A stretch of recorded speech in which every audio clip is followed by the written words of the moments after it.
ZPHS Gudem పాఠశాలకి రావడం జరిగింది.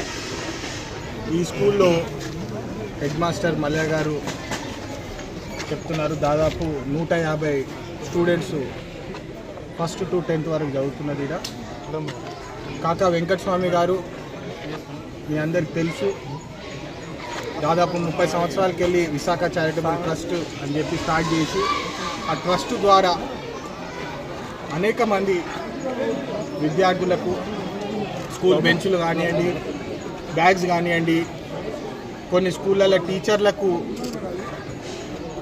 School శాలరీలు ఇవ్వలేకపోతుందంటే శాలరీలు కూడా టీచర్లకు మద్దతుగా ఉండి అల్టిమేట్లీ ఎడ్యుకేషన్ని ప్రమోట్ చేయాలా, పిల్లలు ఎంతమంది ఎక్కువ చదువుకుంటే మన రాష్ట్రము మళ్ళీ భారతదేశ భవిష్యత్తు బాగుంటుందని చెప్పి గట్టిగా నమ్మిన వ్యక్తి కాకా గారు.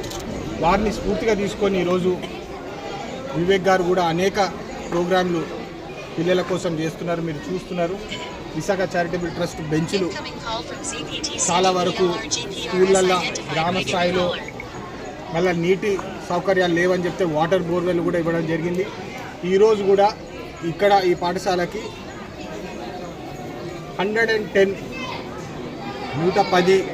స్కూల్ బ్యాగ్లు ఇవ్వడం జరిగింది. ఇంకా 40 ఈరోజు ఈవినింగ్ వరకు చేరుకుంటే స్కూల్ని. మరి ఈరోజు ప్రోగ్రాం వస్తుంటేనే పిల్లలు కింద కూర్చోవడం చూస్తున్నాను నేను ఓపెన్ హాల్లో.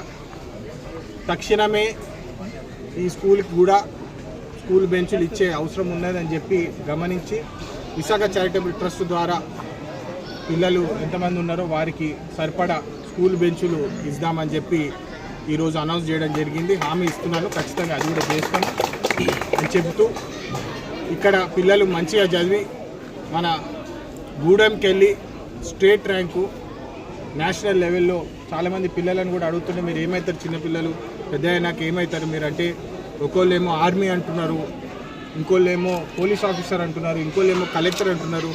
సో వీళ్ళని ప్రోత్సహించే బాధ్యత మా మీద ఉన్నది, ఖచ్చితంగా మేము చేస్తామని తెలియజేస్తాం.